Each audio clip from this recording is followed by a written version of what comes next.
The spectacle unfolding behind me here is a graphic demonstration of buoyant force.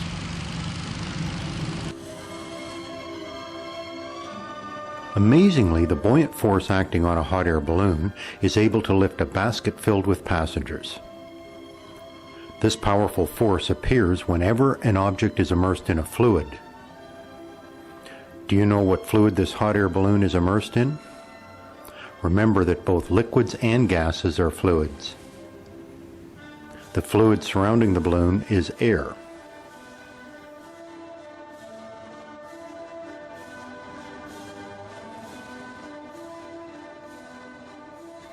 Let's investigate the buoyant force in another fluid, water.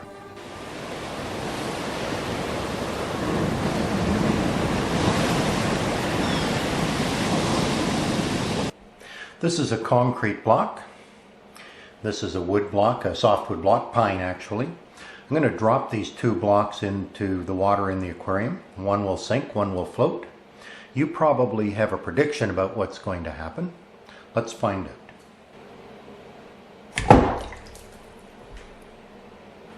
I suspect your prediction was correct, that the concrete block sinks. When I ask the question, why does the concrete block sink? The answer often is the concrete block is heavier than the wood block. We have to be careful with our vocabulary and understanding here. Consider a cruise ship. More buoyant force. This cruise ship behind me is in fact a huge hotel floating on the surface of the ocean. These huge ships can weigh over 50,000 tons. Despite this huge weight, cruise ships have no problem floating on the ocean. Whether an object sinks or floats is not determined by its weight, but by its density and the density of the fluid it is immersed in. Density is mass per unit volume. Let's calculate the density of our two blocks and the water they are immersed in. To calculate density, we divide the mass of an object by its volume. Our concrete block is a rectangular prism. You determine the volume of a rectangular prism by multiplying its length times its width times its height. The length of our concrete block is 7 centimeters. Its width is 5 centimeters, and its height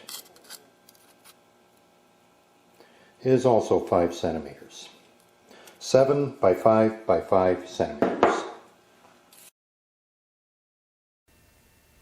Doing the multiplication, we find the volume is 175 cubic centimeters. Now we need to determine the mass of the block. Using a digital scale, we find the mass of our concrete block is 400 grams. Density equals mass divided by volume. Doing the division, we find the density of our concrete block is 2.3 grams per cubic centimeter. We will calculate the density of our wood block using the same method. Measure length, width, and height. Then multiply to determine the volume. This wood block has a volume of 388 cubic centimeters. The digital scale tells us this block has a mass of 161 grams. Inserting the numbers into the density formula, we determine that this wood block has a density of 0.4 grams per cubic centimeter. I rounded the results to 1 decimal place. Now to calculate the density of water. Let's determine a volume of water using a graduated cylinder. This graduated cylinder is calibrated in milliliters, the common volume unit for liquids. 1 milliliter is equal to 1 cubic centimeter. Because we will be measuring the mass of the water in the cylinder, we need to subtract the mass of the cylinder from the total mass of the water plus cylinder. A digital scale makes that easy to do.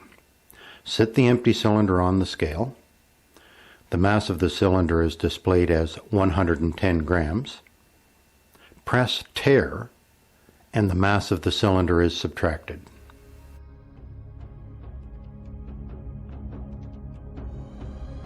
I can now remove the cylinder, fill it with water to the 250 milliliter mark, and set it back on the scale. We have 249 grams of water. Doing the math, we divide mass by volume, and rounding the answer to 1 decimal place, we determine the density of water to be 1 gram per cubic centimeter. That's interesting. 1 cubic centimeter of water has a mass of 1 gram. This is not a coincidence. If you research the history of the metric system, you will find that the first standard metric unit of mass, the gram, was defined as the mass of 1 cubic centimeter of water. Getting back to our investigation of density and buoyant force, this table shows the wood is less dense than water and that the concrete is more dense than water. The wood block floated while the concrete sunk. A conclusion from this data is that objects denser than water will sink in water, while objects less dense than water will float on water. This is true for other fluids, not just water. This means that the cruise ship, even though it is extremely heavy, is less dense than salt water. This is because a large portion of the volume of the cruise ship is air. Sometimes an object neither sinks nor floats. We say it has neutral buoyancy. Fish can adjust their density to maintain a state of neutral buoyancy. They do this by inflating an internal bladder with air. This organ changes the volume of the fish without changing its mass, allowing it to match its density to the water it is swimming in. Scuba divers use a similar method with an external bladder to control their buoyancy. Human beings are very close to having a neutral buoyancy. The makeup of each individual determines whether they sink or float. We have demonstrated that density determines whether an object will sink or float, but we have not explained where the buoyant force comes from. When an object is placed in a fluid, it displaces or pushes out of the way some of the fluid. This displaced fluid pushes back on the object. This is buoyant force. All objects in a fluid experience buoyant force. Even the concrete block on the bottom of the aquarium is experiencing a buoyant force, but the force is not strong enough to lift the block. The Greek philosopher and scientist Archimedes is credited with figuring this out. The science behind buoyant force is known as Archimedes' principle. This principle states, the buoyant force on a submerged object is equal to the weight of the fluid that is displaced by the object. This means that the denser a floating object is, the more water it will displace. An object with a density of 0.5 grams per cubic centimeter will float only partly submerged, while an object with a density of 0.9 grams per cubic centimeter will float almost completely submerged. Another interesting thing about buoyant force is that gravity plays a role. You may know that pressure in water increases as you dive deeper in a lake.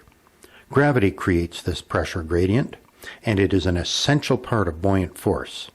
It is not possible to create a buoyant force without gravity. Let's take another look at hot air balloons. We know that in order to float, a hot air balloon, complete with its passengers, must be less dense than air. Air has a density of only 1/1000th of a gram per cubic centimeter. Here is how the balloon attains such a low density. First of all, the balloon is huge. It has an incredible volume, typically 3,000 cubic meters, filled with air. The challenge is to reduce the mass of the air in the balloon. That is where the heat comes in.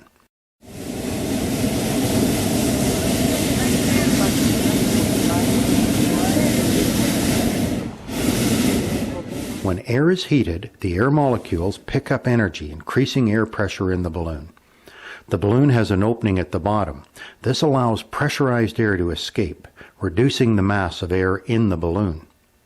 When enough air has escaped, the huge volume of the balloon, combined with its reduced mass, lowers the balloon's density below the density of the surrounding air, creating positive buoyancy.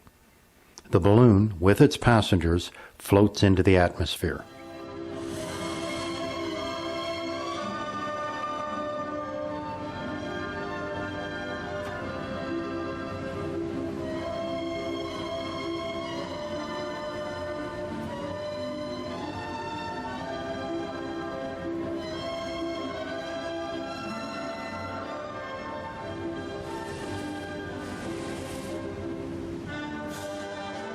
That concludes our look at density and buoyant force. I'll leave you with 3 questions. 1. Do ice and water have the same density? 2. How does moving from salt water to fresh water affect a ship? 3.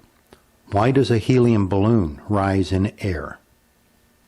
Think about density and buoyant force when answering these questions.